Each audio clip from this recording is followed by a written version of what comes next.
이쪽의 숫자하고 이쪽 숫자하고 좀 비슷합니다.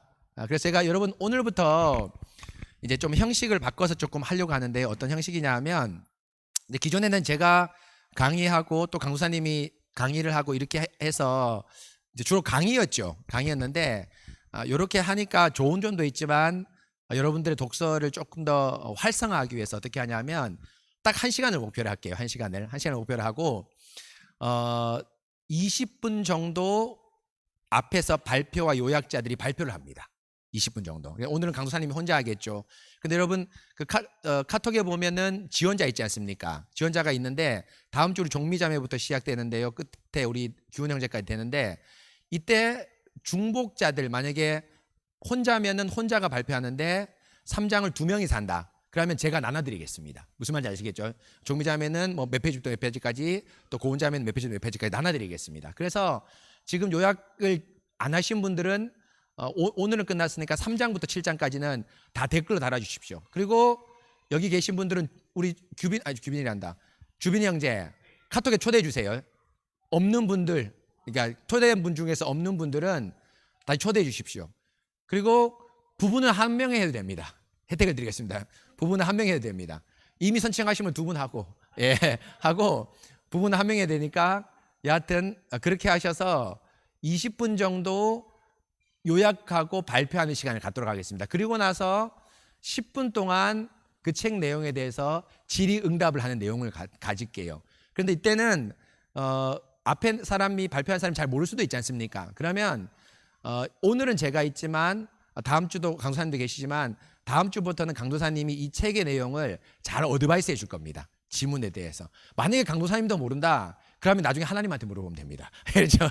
강도사님도 모른다 이러면 나중에 하나님한테 물어보면 되고 그리고 제가 도움이 되면 나중에 한번 주중에 한번 그 질문을 받고 다시 한번 답변해드리는 이런 형식으로 하겠습니다. 그리고 나머지 30분은 토론을 하는데 어떤 토론을 하냐면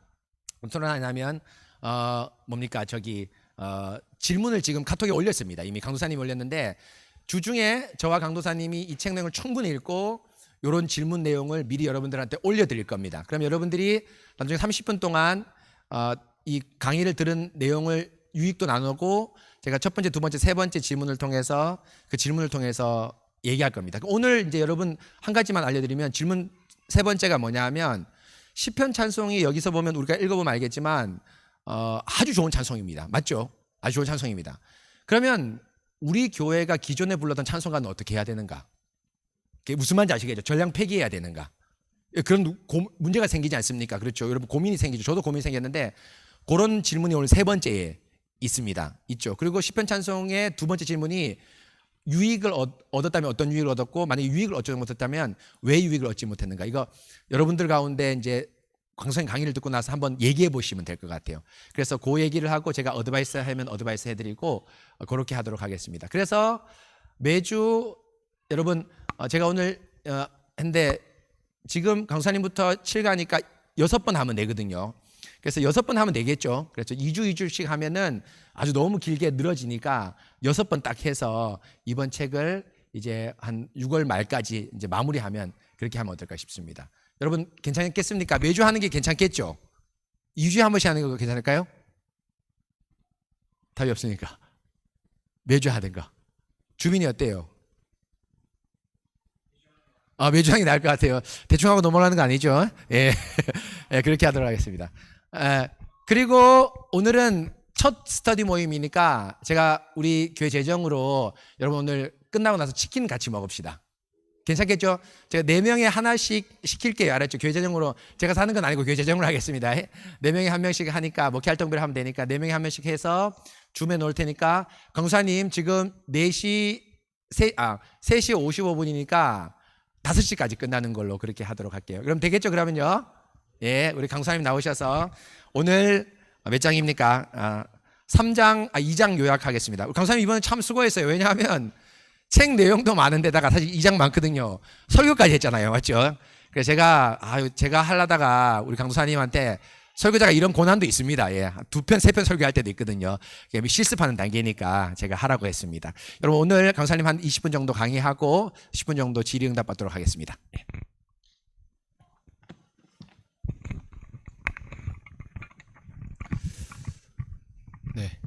참고로 저는 목사님보다 뛰어나지 않아서 강의할 그건 안 됩니다.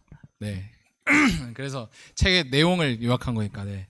같이 책 내용 익힌다고 생각하시고 들어주시면 좋을 것 같습니다. 네, 일단은 말씀을 좀 같이 읽으면 좋을 것 같은데요. 역대상 일단 역대상 25장 한번 읽어보겠습니다. 네, 앞에 PPT도 준비되어 있으니까 PPT 보시면서 역대상 말씀 1절부터 7절, 25장 1절부터 7절까지 함께 제가 읽도록하겠습니다. 다윗이 군대 지휘관들과 더불어 아삽과 헤만과 여두둔의 자손 중에서 구별하여 섬기게 하되 수금과 비파와 재금을 잡아 신령한 노래를 하게 하였으니 그 직무대로 일하는 자의 수요는 이러하니라. 아삽의 아들들은 삭골과 요셉과 느다냐와 아사렐라니 아삽의 아들들이 아삽의 지휘 아래 왕의 명령을 따라 신령한 노래를 하며 여두둔에게 이르러서는 그의 아들들 그달리아와 스리와 여사야와 시므이와 하사바와 마띠디아 6사람이니 그의 아버지 여두둔의 지휘 아래 수금을 잡아 신령한 노래를 하며 여호와께 감사하며 찬양하며 헤만에게 이르러는 그의 아들들 붓기야와 다냐와 우스리엘과 스부엘과 여리목과 하나냐와 하나니와 엘리아다와 기달디와 로맘 디에셀과 요스브 가사와 말로디와 호딜과 마하시옷이라. 이는 다 헤만의 아들들이니 나팔을 부는 자들이며 헤만은 하나님의 말씀을 가진 왕의 선견자라. 하나님이 헤만에게 14아들과 3딸을 주셨더라. 이들이 다 그들의 아버지 지휘 아래 재금과 비파와 수금을 잡아 여호와의 전에서 노래하여 하나님의 전을 섬겼으며 아삽과 여두둔과 헤만은 왕의 지휘 아래 있었으니 그들과 모든 형제 곧 여호와 찬송하기를 배워 익숙한 자의 수요가 288명이라. 아멘. 네, 요약본을 제가 카톡에도 올렸고 프린트물도 있는데 혹시 프린트물로 보고 싶으신 분은 저 뒤에 있으니까 가져가시면 될 것 같습니다. 저기 아마 미디어 팀 자리에 있을 거예요. 네. 아, 여기 있다. 여기 있어요. 네. 카톡에도 올렸고 제가 프린트물로도 뽑아놨으니까 보시기 편한 걸로 보시면 되겠습니다.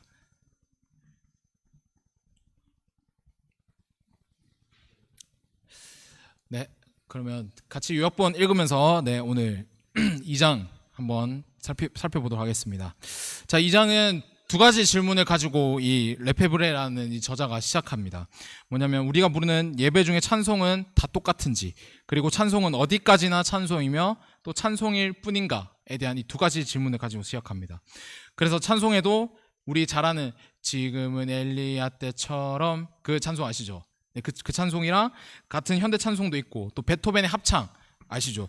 기뻐하며 경배하세, 그거 베토벤 합창인 거 다들 아시죠? 그 베토벤 합창을 모티브로 삼은 또 기뻐하며 경배하세라는 찬송가도 있고 또 우리가 오예배 때 부른 또 비전이라는 구원하심이 보좌에 앉으신 우리 하나님과 어린 양께 있도다라는 이 찬양도 있고 또 성부 성자 성령께와 같은 수세기 전의 초대교회 찬송도 있습니다. 그리고 이 다윗의 여호와 우리 주여 주의 이름이 온 땅이 어찌 그리 아름다운지요, 시편 8편인데요. 와 같은 이 시편으로 정경화된 고대 이스라엘 찬송도 있습니다. 우리 CCM 중에서도 이 시편 8편을 가사로 쓴 찬송도 있죠, 그렇죠? 있습니다. 이렇게 오늘날의 교회는 하나님을 경배하는 다양한 찬송을 보유하고 있습니다. 문제는 이 모든 찬송을 예배에 한데 집어넣고 또 이 모든 찬송이 동일한 목적을 성취할 것으로 생각하는 것이라고 이 저자는 이제 문제 제기를 합니다. 이 저자는 이 생각에 도전하고자 합니다. 예배에서 시편 찬송이 성취하는 것과 또 다른 모든 종류의 찬송이 성취하는 것 그 사이에는 큰 차이점이 있다는 것입니다. 그래서 즉 시편의 두 가지 특징을 소개하면서 시편 찬송과 또 그 위에 예배에서 쓰이는 모든 찬송들의 본질적인 차이가 무엇인지에 대해서 이제 이 저자는 이제 알려주고자 합니다.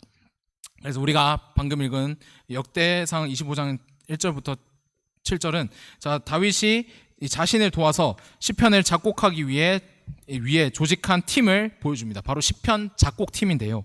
여기에서 시편의 두 가지 특성을 우리가 살펴볼 수 있다고 합니다. 한 개는 다윗은 하나님으로부터 그의 자손이 영원히 하나님을 예배하는 일에 섬기는 자들이 될 것이라는 이 언약의 약속을 받았고, 또 이에 다윗은 이 성전과 성전 직무를 위해 준비하게 됩니다.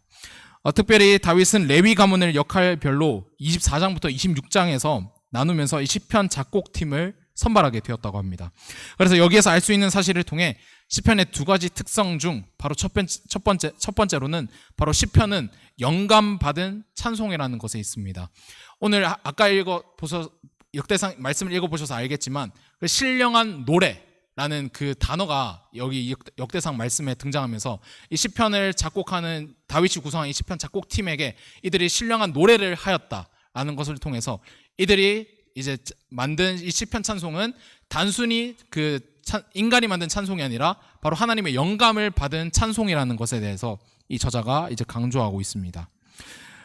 그래서 역대상 25장 1절부터 7절에서 선지자적 영감이 4번에 걸쳐서 다윗의 작곡팀이 예배 찬송인 시편을 기록하는 전제 조건이었다는 것을 이 역대상 말씀을 통해서 알 수 있다고 합니다. 그래서 3명의 감독관이 이 왕의 명령에 따라 신령한 노래를 하였다라고 말합니다. 특히 마지막에 등장하는 이 헤만, 아까 읽어보서 아시겠지만 이 헤만이라는 사람은 단순히 이 찬송하는 선지자를 넘어서서 바로 그 다른 사람들과는 대조적으로 왕의 선견자라는 것도 포함되어 있습니다. 그래서 이 헤만은 찬송뿐만 아니라 다윗에게 하나님의 말씀을 전달하는 역할도 맡았었고, 또 그래서 하나님은 그에게 헤만이 많은 아들들을 가지며 또 특별히 성전 예배에 찬송을 짓는 특권을 이 헤만에게 약속하셨다고 합니다. 그래서 찬송을 짓는 것은 선지자에게 특별한 역할이었고 또 시편은 영감받은 찬송이었다고 이 역대상 말씀은 밝히고 있습니다. 그리고 이것이 바로 시편 찬송이 다른 찬송들보다 대조적인 모습이 있는 바로 첫 번째 특징이라고 볼 수가 있습니다. 그래서 몇몇 현대 찬송 작곡가들은 어쩌면 고대 이스라엘의 작곡가들보다 더 나은 시인일지도 모릅니다. 그렇지 않습니까? 우리 현대 CCM만 보더라도 우리의 마음을 올리고 또 우리의 마음을 하나님을 향한 우리의 마음을 잘 대변하는 가사와 곡조를 이 고대 이스라엘 사람들, 지금 이 당시에 있는 이 시편 찬송을 만든 사람들보다 더 잘 만들지도 모릅니다. 그런데 교회는 역사적으로 이 시편을 높게 평가하고 또 이 시편만을 소중하게 여겼고 또 그 이유는 시편만이 하나님의 영감받은 무한 찬송이었기 때문이라고 합니다. 그리고 여기에 대해서 또 한 개 더 살펴볼 것은 바로 고대 교회에서의 또 시편 찬송을 대하는 방식이었는데요. 이 고대 교회의 주교였던 교부들도 이 시편의 중요성에 대해서 강조하였습니다. 그래서 따라서 아무리 시편의 가사보다 그리고 시편의 곡조보다 찬송가나 또는 우리가 자주 부르는 CCM이 더 우리의 마음을 잘 대변하거나 또 우리의 마음을 더 잘 울린다고 하더라도 우리는 이 시편을 반드시 불러야 한다고 이 저자는 강조합니다. 모세가 말을 더듬으면서 한 말을 우리가 소중하게 여기는 이유, 그리고 가방끈이 짧은 아모스 선지자의 말이 아리스토텔레스와 같은 위대한 철학자의 웅변가의 말보다 더 위대한 이유, 그리고 바울이 쓴 글이 어렵지만 우리가 귀하게 여기는 이유는 바로 이 모든 것들이 하나님의 말씀, 바로 하나님의 영감을 받았기 때문입니다. 그래서 또한 시편은 이 영감받은 말씀뿐만 아니라 이 시편은 하나님의 영감을 받은 찬송으로 우리에게 우리 미적으로 풍성하며 시적으로는 감동을 주기도 합니다. 시편 읽어보셔서 알겠지만 우리 신앙생활 전반에 있는 우리의 마음을 잘 대변하는 것도 있지 않습니까? 그렇죠?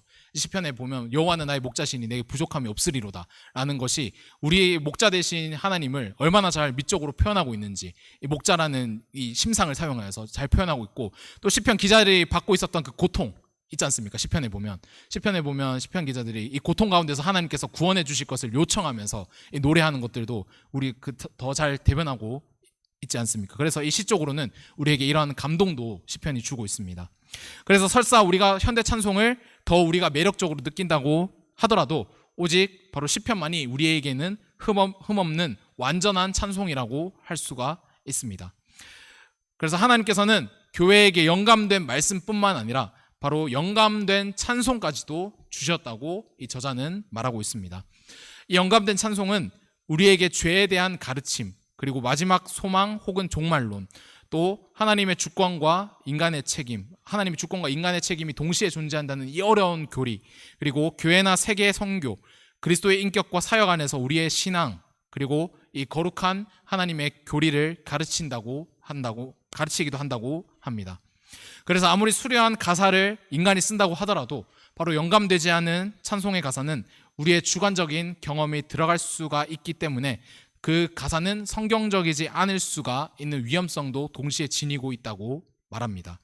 이것이 바로 우리가 시편 찬송을 불러야 하는 이유라고 저자는 강조합니다. 그리고 이것이 바로 첫 번째 특징입니다. 그리고 시편 찬송의 두 번째 특징으로는 바로 이 시편 찬송은 왕의 인도를 받았다는 것입니다. 이 다윗의 시편 작곡팀에는 두 번째 전제 조건, 즉 모든 찬송은 왕의 인도를 받았다는 특징을 지니고 있다는 겁니다. 이 성전의 시편 작곡팀은 그들이 지은 각 찬송곡에 왕의 인준, 즉 우리나라 쉽게 말하면 왕의 도장을 받아야 했었습니다. 역대상 25장 1절에서 이 다윗은 자신의 권위를 통해 하나님께 드리는 예배를 위해 시편 작곡팀을 각각 임명하였습니다. 그리고 첫 번째 작곡가인 아삽은 왕의 명령에 따라 신령한 노래를 하였다라고 역대상 말씀은 기록합니다. 그리고 세 명의 작곡가는 모두 왕의 지휘 아래 있었다고 동시에 이야기합니다. 그리고 다윗 자신도 노래를 잘하는 자로서 이들의 직무를 도우는 일을 하였습니다. 그래서 시편은 이 왕의 음성이기 때문에 이 모든 시편은 다윗의 시편이라고 불릴 수 있기도 하였습니다. 우리는 이스라엘의 왕이라고 한다면 주로 정치적인 역할로만 생각할 때가 굉장히 많습니다. 다스림, 통치, 약간 이런 개념으로만 이스라엘의 왕에 대한 개념에 우리가 이제 대합니다. 그렇지만 이 성경에 등장하는 왕은 거룩한 직분으로서 예배 행렬의 선두에 선 자가 바로 왕이었고, 또 거룩한 날에는 제단에서 제사를 인도하는 자가 바로 왕이기도 하였고, 또 하나님 앞에서 백성을 위해 기도하는 자가 왕이기도 하였고, 또 정치나 전쟁뿐만 아니라 이스라엘의 예배에 있어서도 왕은 중보자, 이 예배를 주도하는 주도자 역할을 하였다고 합니다. 이 다윗을 노래 잘하는 자라고 한다는 것은 단순히 이 다윗의 가창력 또는 발성 이런 것만 뛰어났다는 것이 아니라 그저 문자 그대로 노래 잘하는 자일 뿐만 아니라 이 다윗은 왕으로서의 직분에 대해 말하는 것이기도 합니다. 바로 무엇입니까? 이 찬송을 주도하고 이 찬송을 짓는 것에 주도적인 역할을 하였다는 거죠. 근데 이것이 바로 예배를 용이하게 만드는 바로 시편 찬송의 두 번째 특징이라고 말할 수가 있습니다. 이 성경 속의 예배 중에서 이 회중을 예배로 이끄는 자가 바로 왕이었고, 또 회중이 그와 함께 부르는 찬송은 바로 왕의 찬송이었습니다. 이스라엘의 왕이 등장하기 이전에도 이미 이 구약 백성들은 직분자를 통해서 이 회중들은 찬송을 불렀음을 짐작할 수가 있습니다. 족장들, 특별히 홍해를 건넌 이후에 부른 모세의 찬송을 등을 통해서 그 사실을 발견할 수가 있습니다. 그렇지만 동시에 물론 왕이 인도하는 찬송시 외에도 고대 이스라엘에는 다른 많은 찬송시들이 동시에 존재하였습니다. 예를 들어서 민수기 21장에 보면 21장 27절부터 30절까지 말씀해 보면 아모리 족속의 성읍이었던 이 헷수본과의 전투 이후에 저작된 승리의 찬송시가 동시에 있었고, 또 이사야 65장 8절에서는 그 당시에 불려진 노동자들의 노래를 이 성경은 인용하고 있습니다. 그리고 한나, 요나, 마리아, 스가랴가 개인적으로 저작한 찬송시를 성경 속에서 우리는 함께 발견할 수도 있습니다. 비록 이러한 찬송시들은 왕이 인도한 이 회중 찬송과 직접적인 연관은 없긴 하지만 이 경배의 아름다운 사례들로 충분합니다.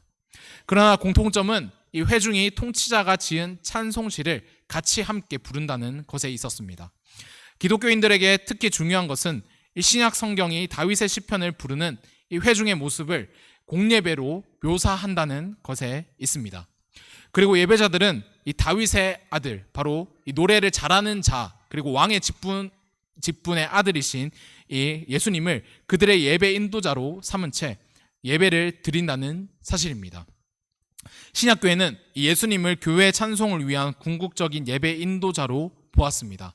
왜냐하면 이 신약교회는 예수님을 다윗의 자손으로 오신 분, 단순히 그게 혈통적으로 유다 지파 안에서 다윗의 자손으로 오신 분일 뿐만 아니라 바로 이 모든 다윗이 맡은 직무, 그것을 이어서 이어서 받으신 분, 그리고 그것을 완성시킨 분으로 이 신약 교회는 이해하였기 때문입니다.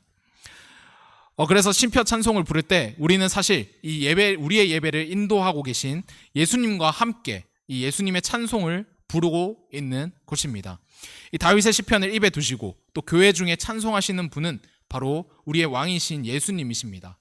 그리고 예수님은 자신과 함께 자신의 찬송을 부르도록 이 찬송의 자리에 우리를 언제나 초청하고 계십니다. 그 어떤 찬송도 이렇게 만들 수 없습니다. 기독교 경건에 우리 찬송이 다른 찬송들이 크게 우리에게 기여할 수는 있겠지만 우리의 제사장이자 그리고 동시에 왕이신 예수님이 직접 하나님 아버지 앞에서 우리의 곡조 있는 선포를 이끄시는 찬송은 바로 이 오직 시편에서만 발견할 수가 있습니다. 예수님도 시편을 직접적으로 인용하셨고 또 사도들도 하나님의 말씀을 전할 때 시편의 말씀을 직접적으로 인용하기도 하였습니다. 처음부터 시편은 예수님을 위해 그분의 찬송으로 지어진 찬송입니다. 신약교회가 왜 시편을 항상 사용하였는지 알 수 있는 잘 드러나는 부분입니다. 신약교회는 예수님과 함께 시편을 찬송하면서 시편을 적극적으로 그리고 기꺼이 기쁨으로 취했던 것이었습니다. 따라서 이 시편 찬송은 우리가 결코 놓쳐서는 안 되는 필수적인 찬송이라고 할 수가 있습니다. 우리가 시편 찬송이 낯선 찬송, 그리고 우리에게 있어서 되게 어떻게 보면 껄끄러운 찬송으로 들릴 수가 있겠지만 교회 역사상 항상 교회는 시편을 불렀고 또 이 역사상 예수님 본인께서도 이 시편을 부르셨기 때문에 우리는 항상 이 시편을 불러야 합니다. 그리고 왕으로서 오신 예수님이 담긴 말씀이 바로 이 시편이기 때문에 우리는 이 예수님과 함께 이 시편 찬송을 불러야 될 의무를 가지고 있다고 이 저자는 밝히고 있습니다. 네, 여기까지가 2장 챕터 요약이고요. 네, 2장 제목이 시편의 힘, 그리고 시편의 두 가지 특성인데요. 이 시편의 두 가지 특성을 통해서 시편이 왜 그 시편 외에 있는 찬송들과 구분되는 찬송인지 살피시면서 이 시편 찬송의 그 독특성 또는 필수성을 좀 잘 깨달으시면 좋을 것 같습니다. 네, 이상 발표를 마치도록 하겠습니다. 네, 우리 강사님한테 박수 한번. 강사님 잠깐 계시고요. 여러분 오늘 이 내용을 정말 사실 2장이 참 긴 내용이거든요. 긴 내용이고 좀 어려운 내용도 많은데 잘 이해하셨는지 모르겠지만 이해를 하셔서 궁금한 점도 질문하셔도 되고 이해가 안 돼서 책 내용 자체도 이해가 안 돼서 궁금한 점을 질문하시면 한번 좋을 것 같네요. 한번 질문 있으신 분들 한번 질문해 주시기 바랍니다.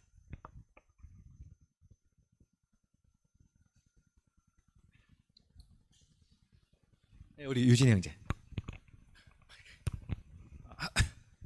두 가지 정도가 있는데 네, 그러면 시편 찬송이 이렇게 봤을 때는 일반적인 CCM이나 저기 찬송가에 나오는 찬송보다 훨씬 좋다라고 생각을 이제 해야 될 것 같은데 그러면 최종적으로 교회 내 찬송을 전부 시편 찬송으로 바꾸는 게 더 옳은 방향이라고 생각을 해야 되는 건지 먼저 네, 그게 첫 번째 질문이고요. 두 번째 질문은 시편 찬송을 저희가 지금 성시 교독하면 교독문 하는데 이거 시편 찬송을 저희가 하고 있다고 봐야 되는 거 아닌가요? 그러면은 이제 시편 찬송은 이제 일반적으로 예배 순서에 이미 들어가 있다. 그러니까 만약에 모든 찬송을 시편 찬송으로 바꿀 게 아니라면은 성시 교독을 이미 우리가 하고 있으니까 이건 시편 찬송이고 다른 찬송들은 찬송가를 하거나 CCM을 하거나 이렇게 이제 그대로 가도 된다라고도 생각을 할 수 있을 것 같은데 네, 그런 두 가지 질문이 있습니다. 네. 일단은 후자부터 답해보도록 하겠습니다. 일단 후자는 제가 이해하기로는 그 교동문에서의 시편은 찬송으로서의 개념이라기보다는 하나님의 말씀으로서 그 교동문을 읽는 것 같거든요. 그래서 우리가 때로는 멜로디를 좀 경시하는 경향이 있는데 멜로디도 굉장히 중요하고요. 원래 니케아 신경 우리가 오후의 예배 때 고백하는 거 있지 않습니까? 사실 니케아 신경도 원래 곡조가 있었어요. 네, 심지어 그러니까 니케아 신경도 곡조가 있으면서 사람들이 각인되기 쉽게 그리고 쉽게 외우면서 쉽게 고백할 수 있도록 곡조가 있었거든요.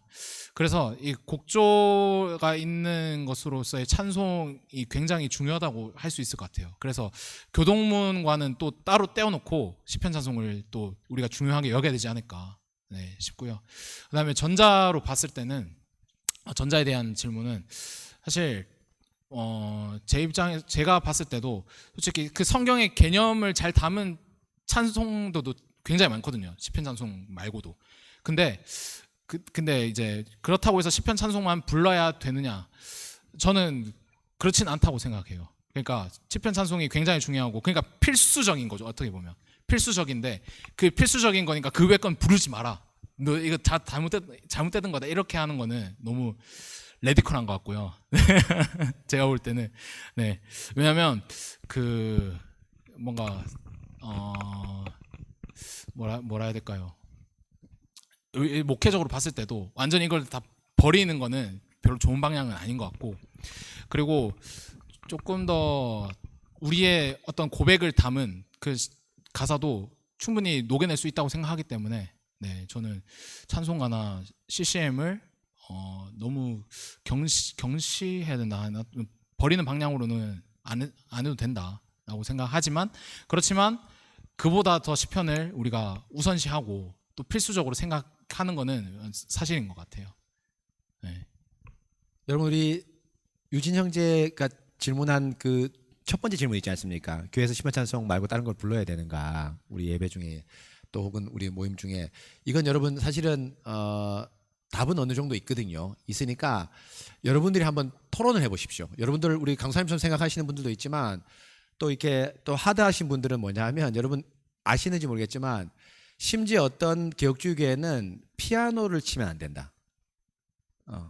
그런 교회도 있습니다. 그래서 피아노파, 안 피아노파도 있습니다. 그게 교단으로 나눠진 것도 있어요. 교단으로 우리는 하나님 말씀으로만 찬송해야 되기 때문에 피아노나 악기 전혀 쓰지 않겠다 하는 그런 교단도 있거든요. 그런데 이제 그런 문제까지 이제 뭐 포함될지는 모르겠지만 여하튼 시편 찬송만은 불러야 되는가 여러분들 한번 의견을 한번 나눠보십시오. 나눠보시고 끝나고 이제 여러분들 함께 얘기 나누면 좋겠고 우리 일영 형제.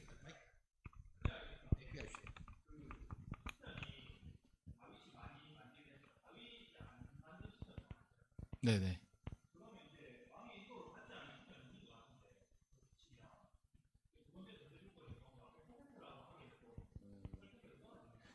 사실 그 부분에 저도 고민했습니다. 예.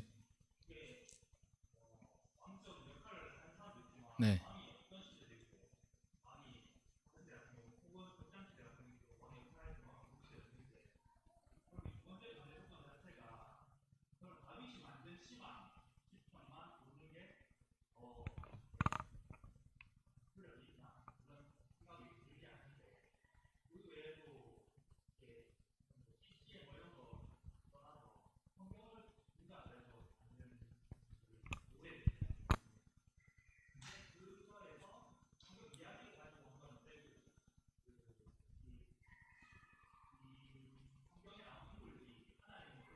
네.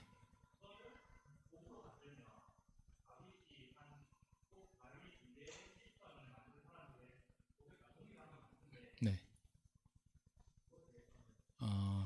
일단은 저자의 의도를 제가 말씀드리자면 저자의 의도는 그 시편 찬송이 아예 목적 자체가 찬송 영감받은 찬송으로 제작되었다는 거예요. 그 목적을 두는 것 같아요. 아예 목적 자체가. 그래서 물론 이제 뭐 여기서도 말하듯이 모세가 홍해를 건넌 뒤에 노래하거든요. 찬송 부르고 또 이제 마리아가 이제 하나님으로부터 이제 그 성자를 잉태할 거라는 아들을 잉태할 거라는 계시를 받은 뒤에 그 노래를 부르는 것도 있어요. 그래서 그런 것도 저는 충분히 찬송의 재료로도 쓸 수 있다고 생각을 하는데 저자의 의도 자체는 어쨌든 시편은 그 목적 자체가 이 하나님의 영감받은 찬송으로 하나님께서 제작을 하셨으니까 이게 어떻게 보면 우리에게 있어서 하나님께서 주신 찬송이니까 이걸 쓰는 게 마땅하지 않냐. 약간 그거의 목적이 있는 것 같아요. 그러니까 뭐 다른 건 쓰지 말라 이런 게 아니라 이제 그 영감받은 하나님의 말씀이기 때문에 우리가 이 말씀을 더욱더 소중하게 여겨야 되고 이 찬송을 더욱더 우리가 불러야 되지 않냐. 약간 그런 거에 목적이 있는 것 같아요. 네. 여러분 우리 일영 형제가 첫 번째 정말 좋은 질문했거든요. 예를 들면은 뭐 모세의 시도 있고 그렇죠. 왕이 아니죠. 모세의 시도 있고 시편에 보면 거의 다윗이 적었지만 이 다윗 외에 적은 시도 많이 있는데 답이 있습니다. 여러분 누가 한번 대답해 볼까요? 여러분들 아실 분들이 있는 것 같은데 왜 그게 우리가 찬송을 불러야 될까? 다윗이 적지 않았지만.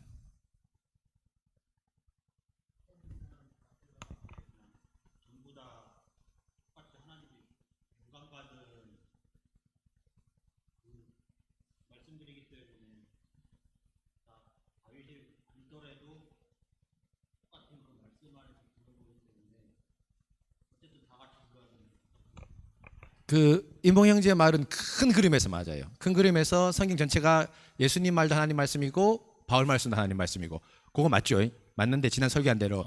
근데 그것보다 좀 더 직접적인 근거가 있죠. 혹시 모든 시편이 다 왕의 인도를 받았기 때문. 맞습니다. 그러니까 지금 다윗이 적지 않았지만 150편 전체는 다 누구한테 허락을 받은 겁니까? 다윗한테 허락을 받은 겁니다. 왜냐하면 이 찬송이 그러니까 솔로몬 성전 때 지어졌고 시편 150편이 솔로몬 성전에 지어진 찬송가입니다. 150편 전체가. 그런데 다윗이 90편 그 모세의 노래 있지 않습니까? 당시 회중 가운데 떠돌아다녔던 노래예요. 영감된 말씀. 그런데 이것을 자기가 작곡 안 했고 아삽이 작곡을 안 했지만 요거는 좋은 찬송이니까 내가 허락할게. 인준에서 받은 겁니다. 그래서 직접적으로 다윗이 작곡한 노래도 있지만 그러니까 직접적으로 작곡을 안 하더라도 그 말씀은 누구의 허락을 받은 겁니까? 다윗의 허락을 받았기 때문에 우리 강사님 말씀하신 대로 다윗이 지은 것과 버금가죠. 그래서 여러분 우리 제네바 시편도 알다시피 칼빈이 여러분 뭡니까? 다 작곡하지 않았습니다. 그렇죠. 칼빈이 작곡하지 않았죠. 그러나 누구 허락받았습니까? 칼빈 허락받아서 작곡했기 때문에 우리가 부르주아 찬송이라 부르지 않고 칼빈 찬송이라 부르지 않습니까? 그런 의미에서 이해를 하시면 좋을 것 같습니다. 좋은 질문입니다. 또 혹시 질문 있으신 분? 예, 맞습니다. 예. 보십시오. 왜? 백선 씨 뭐라 나왔어요?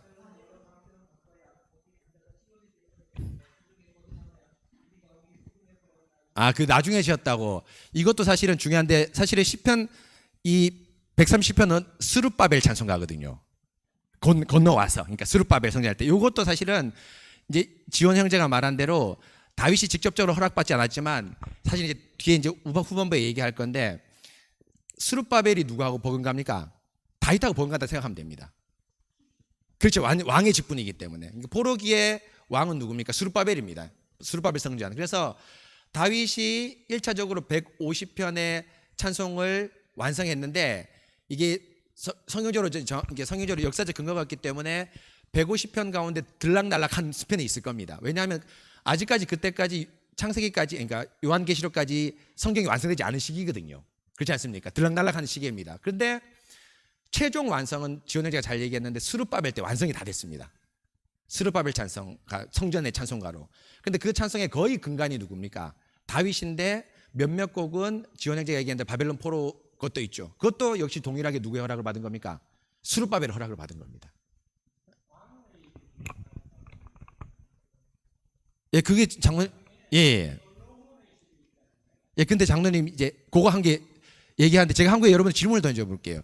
우리가 이제 책 내용이 정말 중요한 게 이제 첫 번째, 두 번째가 있잖아요. 첫 번째는 뭐냐면 장로님 말씀하신 대로 첫 번째는 시편을 왜 불러야 되나 영감받은 말씀이기 때문에 이게 이제 단순하지만 가장 확실한 답인데 두 번째는 왕의 인도를 받았다. 이게 엄청 중요한 의미거든요. 의미인데 여러분 그 내용 보시면은 예를 들면 다윗 전에 모세 뭐 이런 사람들이 다윗만큼은 아니지만 소위 말하면 찬송을 불렀다 이렇게 나와 있지 않습니까? 모세도 만들고 뭐 미리암도 만들고 사사기에 이런 사람도 만들었다 나왔지 않습니까? 그런데 여기서 이제 끝에 책 몇 페이지입니까? 이거 한번 볼까요? 우리 제가 마킹해놨는데 58페이지. 여러분 책 한번 58페이지 한번 볼까요? 58페이지 보면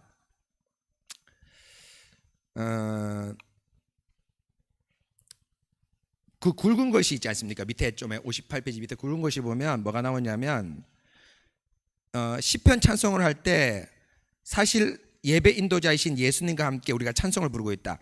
이게 너무 중요한 거거든요. 이게 왜 중요하냐면 여러분 생각해 보시면 이제 왜 중요하냐면 앞에 내용은 어떤 내용이냐면 여기서부터 이제 두 번째 논거의 중요한 전환이 이 책에서 발생하는데 앞에 논거는 뭐냐면 이제 하만이나 해만이나 여두둔 사람들이 다윗이 지도를 받은 거죠. 그래서 요건 요렇게 작곡하고 가사는 요렇게 하라면서 지도를 받았기 때문에 다윗의 지도를 막 영감 받았다고 되는데, 근데 지도를 넘어서서 여기서부터 이제 이 저자가 어떻게 얘기를 하냐면, 이건 지도를 넘어서서 누구의 찬송을 부르는 겁니까?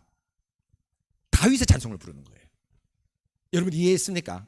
그러니까 다윗이 부르는데 다윗의 찬송을 누가 같이 부르는 겁니까? 우리가 같이 부르는 거예요.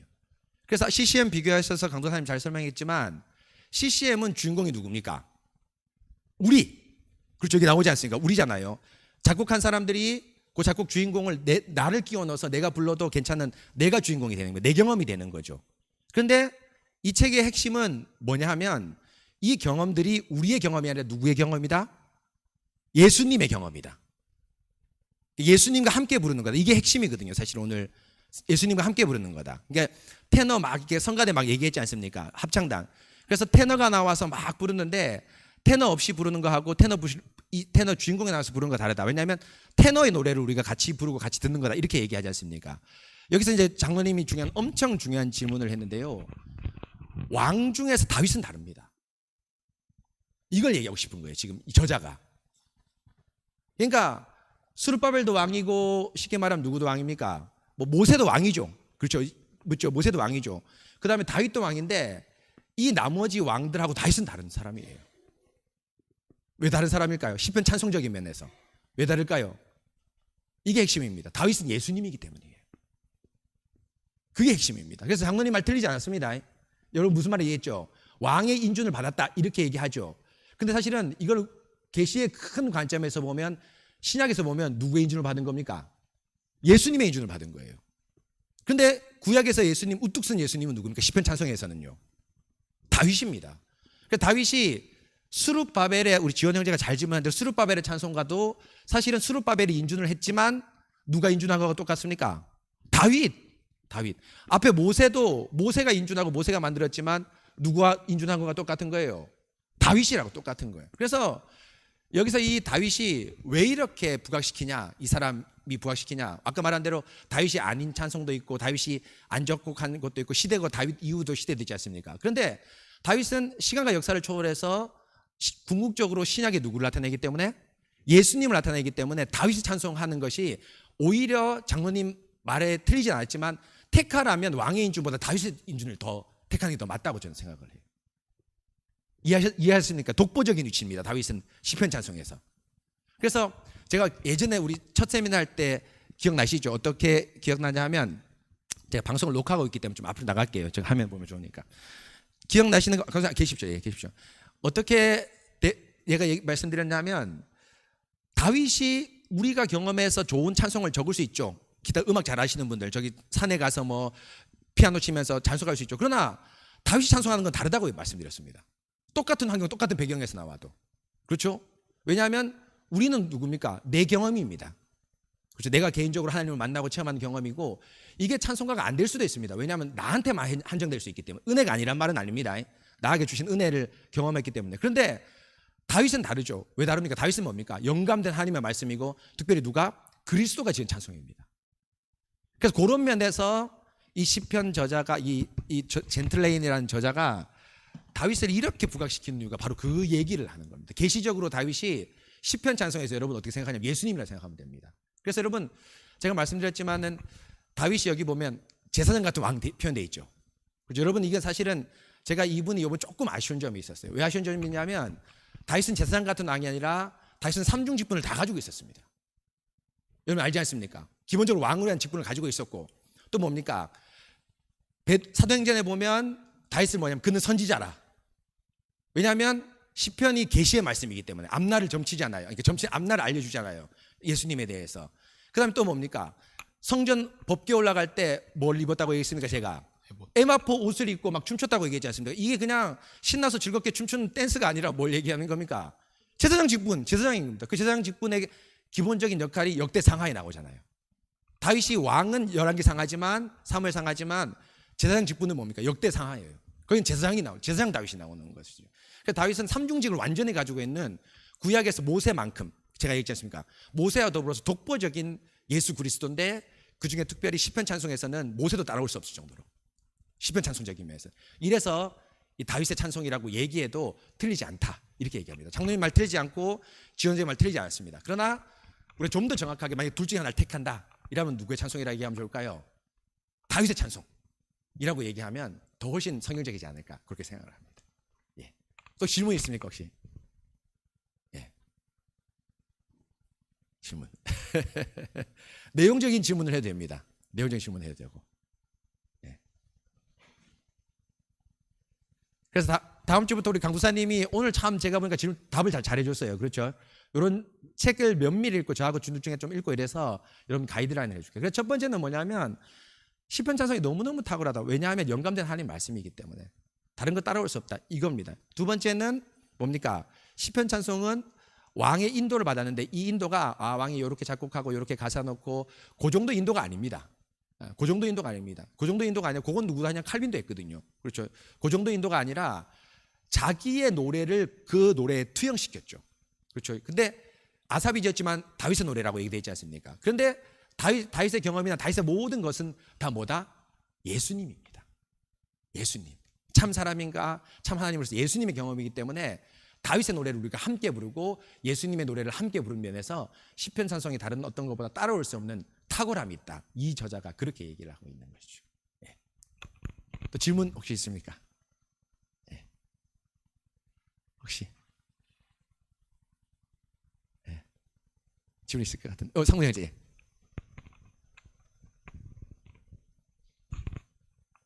예, 지금 이제 시편 찬송 우리 책을 읽기 때문에 시편 찬송을 계속 이야기하고 있지만은 이제 약간 이제 좀 다른 관점에서 본다면은 이제 신약의 예수님의 말씀에 곡조를 단다라고 했을 때 시편과 같은 어떤 동일한 어떤 그런 권위를 가질 수 있고 예배에 부를 수 있느냐 하는 것도 이제 마찬가지로 동일한 질문이 될 수 있다고 저는 생각을 하고 있고요. 예를 들자면은 뭐 예수님의 산상수훈의 곡조를 달아서 예배에 찬송으로 부른다.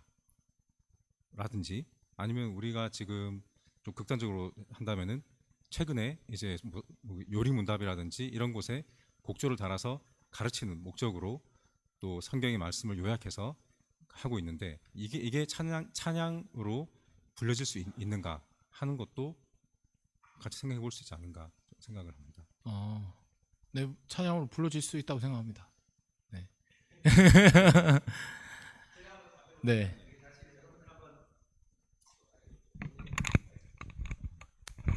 제가 시편 찬송이 우리 개혁교회에서 아주 중요한 찬송은 확실합니다. 그렇죠. 그런데 이 포지션을 실제 우리 교회에서 어디까지 올릴까?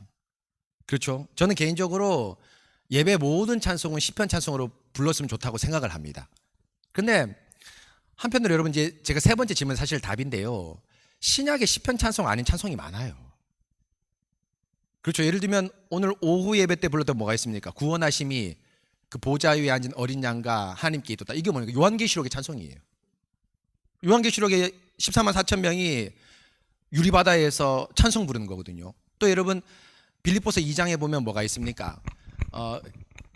그는 하나님과 근본 본체이시나 자기를 비워 동등대를 취하자고 자기를 비워 종이 되고 육체까지 나눠지고 하나님께서 다시 이렇게 높였다. 이게 찬송이거든요. 그래서 여러분 성경 보면 신약 성경에 보면 한 칸 들여쓰기 돼 있습니다. 그거 다 찬송이에요. 은율이 있는 겁니다.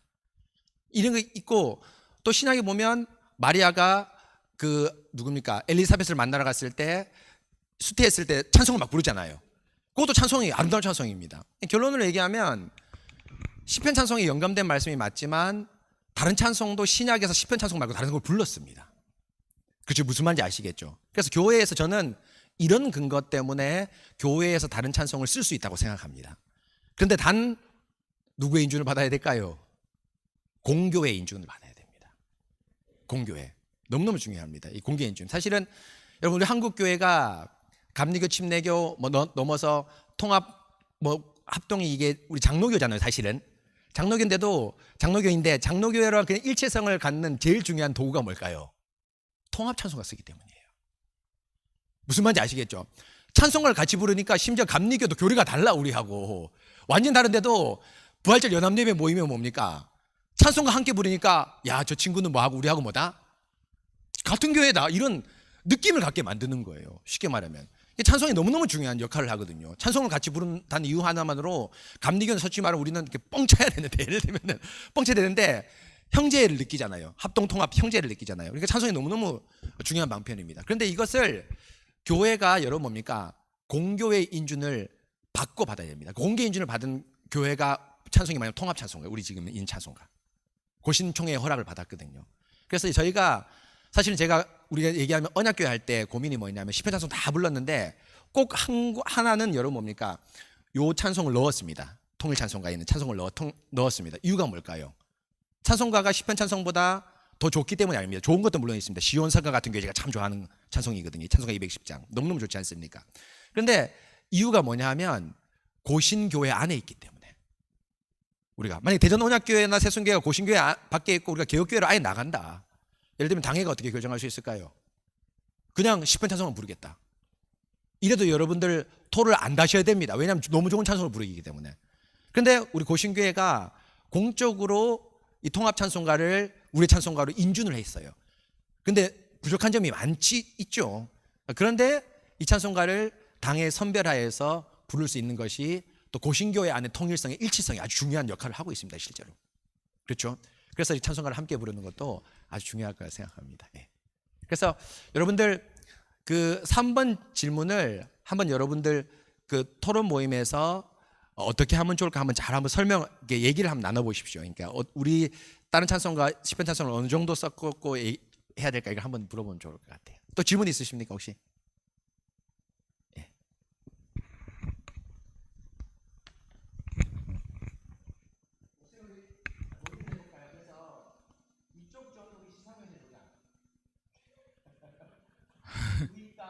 네. 두 번째 중심이죠. 시편 찬송을 두 번째 질문이 뭐냐면 어떤 사람은 큰 유익을 느끼는데 나는 유익을 못 느껴요. 그렇죠. 시편 찬송보다 나는 주께 가오니 이게 더 좋다. 솔직히 그럴 수 있지 않습니까? 시온성가 같은 게 전 참 좋아하거든요. 이게 좋을 수 있다. 근데 왜 그렇게 좋지 않게 느끼는지, 시편 찬송 혹은 더 좋게 느끼는지 한번 논의해 보시고, 이 점은 우리 정평화 장로님이 조장하십시오. 예, 조장하셔서 2번 중심으로 3번을 한번 5시 배달 올 때까지 하고, 5시까지 합시다. 5시까지 하고 제가 잠시 2번 설문에 대해서 나름대로 답이 있거든요. 답을 한번 쭉 얘기하고 그렇게 마치도록 합시다. 그렇게 하면 되겠죠?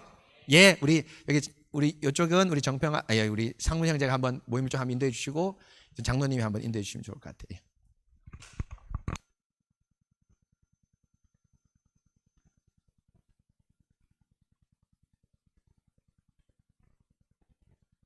여러분 우리 치킨 왔는데 이제 마무리하죠. 치킨 먹으면서 얘기하면 좋을 것 같아요. 예, 1시간만 딱 하기로 했으니까 여러분 우리 요거 간단하게 우리 답 좀 하고 넘어가면 좋을 것 같은데, 3번 같은 경우 제가 이미 답을 좀 드렸지 않습니까? 우리 토론할 때 2번에서 우리 이쪽도 마찬가지고 이쪽 팀도 마찬가지인데 시편 찬송이 다른 찬송보다 감정적으로 우리를 더 복돋아 주는 거 아닌 분들이 많아요. 사실은 어떤 거는 시편 찬송이 더 감정적으로 좋지만 또 어떤 거는 우리가 보는 CCM이나 찬송가, 통일 찬송가도 훨씬 좋은 게 많죠. 그래서 이런데 왜 그렇게 사실은 시편 찬송은 저는 더 좋아야 된다고 생각하거든요. 근데 왜 더 좋게 느끼지 못하는 이유가 뭘까요? 한번 답 나온 게 있습니까? 답 나온 게 있습니까? 우리 여러분들 중에서 얘기해 보십시오. 예. 마이크 거기 한 개 있죠. 예. 요거 간단하게 하고 넘어갑시다. 저희 답이라기보다는 이제 예, 답이라기보다는 의견. 예, 나왔던 이야기를 간략하게 말씀드리면은 시편 찬송 자체만으로는 이제 그 어떤 은혜, 이런 감동 그런 것들은 사실은 느끼기 어렵다. 대신 여기서 이제 말씀하셨던 한 10년 정도 꾸준히 부르면은 여기 15년입니다. 15년 꾸준히 부르면은 그 말씀이 이제 나에게 완전히 들어와 있다. 15년 정도 예. 고은자매 15년 정도 불렀거든요. 10번 찬송. 예. 근데 우리 상무 형제 제가 느낌할 때 15년 불러도 음악이라는 게 상당한 매력이 있기 때문에 한 번 인에 박히면, 소위 말하는 좋은 음악을 인에 박히면 20년 30년 지나도 어렸을 때 불렀던 그 찬송을 잊지 못할 것 같아요. 저는 생리적으로. 권사님 아까 전에 제가 그냥 우스갯소리로 저는 여호와 내 목자시네 이걸 부르면서 다른 23편 곡들은 다 잊어먹었거든요. 저는 개인적으로. 그런데 권사님하고 장로님은 나훈영 씨 우리 찬송가에 있는 거기에 아직까지 훨씬 좋대요. 그러니까 이내 바뀌었으니까 23편에. 그렇죠. 23편은 권사님하고 장로님은 그 경험이 많으니까. 근데 이제 또 혹시 예를 들면 예, 또 답변 있습니까 혹시? 답변. 왜 시편 찬송을 더 좋아할 수밖에 없다. 그러니까 더 할 수밖에 없다. 이런 형제. 의견.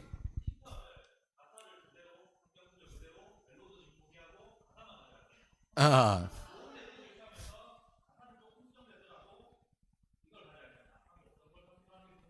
그렇죠. 이게 사실은 딜레마입니다. 그 딜레마인데 가사를 그대로 가져간다. 이거는 사실은 일영 형제 말대로 너무너무 어려운 일이 왜 어렵냐면 가사를 정말 100% 가져간다면 뭘로 가져가야 될까 일영 형제? 히브리어로 가져가야 돼요. 히브리 가사를 정말 100% 그대로 가져간다 하면 우리가 히브리어를 배워서 무슨 말인지 알겠죠? 히브리어를 모국어만큼은 아니지만 영어로 부르는 것만큼 느낄 정도로 가져가야 돼요. 그런데 히브리 사람 빼고는 다 영어 한국 번역을 해야 되지 않습니까? 여기 번역 작업이 또 들어가지 않습니까? 그렇기 때문에 원곡을 충실히 부른다. 이거는 좋지만 너무 힘든 일이 아닐까 생각됩니다. 칼빈도 그래서 저는 제일 개인적으로 좋은 건 제 개인적인 생각입니다. 좋은 생각이 뭐냐면 좋은 말씀 사역자가 그 교회 형편에 맞게 그 시편의 의도를 살려서 잘 번역을 해주면 좋지 않을까. 잘 번역을 하면 좋지 않을까. 그러니까 편곡하기 위해서 단대 니로 바꾸고 예를 들면은 그걸 이제 교회에서 인준을 받으면 공적인 게 됩니다. 고신총회에서 인준을 받으면 예를 들면 제가 시편 찬송의 담당을 맡았어요. 번역을 맡았어요. 23편을 옮기기로 하는데 상문형제가 작곡을 해요. 가사는 내가 써줄게. 무슨 말인지 아시겠죠? 썼는 거예요. 그러면 공개에다 올리는 겁니다. 총회에 올리는 겁니다. 올리면 총회에서 장진철 목사 이렇게 잘 번역하고 곡도 나름대로 괜찮으니까 우리 앞으로 고신교회는 23편은 장진철 목사가 편곡하고 편집하고 개사하고 상문형제가 작곡한 걸로 공적으로 쓰겠다. 이러면 그걸 쓰면 공적인 게 됩니다. 그리고 고신교회 안에서. 그렇죠. 그렇게 되는 거죠. 그래서 저는 생각할 때 그러니까 한글로 시편 찬송을 하는 것도 참 좋습니다. 있는 그대로. 예를 들면 한글로 우리 고은자매 예전 교회에 있던 거 하는 거 좋지만 개인적으로는 또 어떤 생각이 드냐면 좋은 설교가가 좋은 번역을 하는 게 그것도 좋지 않을까 생각이 듭니다. 그래서 제가 우리 쪽에서는 얘기했는데 성약 라인 있지 않습니까? 그 개혁교회 성약 그 라인에는 김원수 목사라는 분이 150편을 다 번역을 했어요. 자기 걸 다 편곡을 해서 그러니까 개사를 한 거죠. 작곡은 다른 사람하고 음악 선생님이 있거든요. 거기에 음악 선생님이 있는데 음악 교세가 작곡을 하고 작곡 아닌 칼빈 제네바를 쓰되 편곡을 조금 하고 음악 선생님이 약간 편곡을 하고 개사를 김원수 목사가 다 개사를 했어요. 칼빈의 그 곡을 제네바 곡을 개사를 했습니다. 그것도 아주 저 탁월한 거라 생각합니다. 그래서 결국 궁극적으로 여러분 원곡을 그대로 부른다? 이건 쉽지 않을 것 같아요. 히브리어를 불러야 되니까 쉽지 않을 것 같아요. 그다음에 여러분 아까 또 질문이라기보다는 왜 시편 찬송이 우리에게 이렇게 다른 찬송보다 영감 있게 탁월하지 않을까? 탁월해야 될 거라고 저는 생각하거든요. 핵심은 뭐냐면 여러분 아시겠지만 저는 이렇게 생각합니다. 저 개인적인 생각이지만 시편에 대한 설교를 목사가 잘해야 됩니다. 이게 핵심이에요. 그러니까 23편을 부르는데 왜 23편이 영감된 한 말씀인 걸 강단에서 구현해야 됩니다. 그래야지 시편 찬송이 음이 단조롭고 지루하죠. 그렇죠. 대충 보면 지루하고 51편 같은 거나 10편, 15편 같은 게 우리 부른 시편은 정말 특이한 거예요. 음이 좋은 거, 현대적으로 만든 건 특이한 거고 스코틀랜드 시편도 거의 다 음이 단조롭습니다. 사실은 우리 그래서 제가 맨날 혼나잖아요. 저기 우리 반주하는 사람한테 목사님 좀 잘 부르십시오. 이렇게 혼나잖아요. 예, 너무 어려운 음이고 단조로운데 근데 이 음의 단조로움을 뛰어넘을 수 있는 건 바로 뭐냐 하면 뭡니까? 목사가 설교를 통해서 23편의 말씀, 110편 말씀, 130편, 15편 말씀이 얼마나 탁월한 말씀인지를 성도들에게 알려줘야 되는 거예요. 저는 사실 이 시편 찬송을 부르면서 이렇게 책을 읽으면서 저의 책임감을 많이 느꼈습니다. 이번 주부터 시편 설교를 할 거거든요. 그래서 시편 찬송을 좋아하는 사람은 왜 좋아하냐면 음을 좋아하는 게 아닙니다. 사실 정확히 얘기하면은 음을 좋아하는 게 아니고 뭘 좋아하는 거예요? 시편 말씀을 좋아하는 거죠. 네, 그라고 저는 생각을 합니다. 또 질문 있습니까? 됐죠? 예, 그래서 여러분 정말 시편 찬송은 정말 이 하나님께 주신 영감된 말씀인데 이거를 교회 가운데 목사가 잘 풀어서 정말 어떤 예를 들면 좋은 CCM이나 좋은 것보다 더 좋게 예를 들면 권사님 말한 대로 23편이 곡은 다양하게 붙일 수 있다고 생각해요. 저는 왜냐하면 하나님께서 왜 곡을 없앴을까? 그렇죠? 곡을 없앴을까? 특별히 원하시면 구전 동화 있지 않습니까? 구전처럼 얼쑤이라면서 히브리 사람한테 가서 할머니한테 옛날에 이렇게 불렀다 하면서 음을 남겨둬서 계속 유지해 올 수 있을 텐데 우리 뭐 구전 그 민요 같은 거 많지 않습니까? 수천 년 수백 년 흘렀지 않습니까? 그래도 지금 남아 있는데 왜 하나님께서 곡을 없앴을까? 바로 뭐냐, 곡은 우리에게 주신 자유로운 거라 저는 생각을 해요.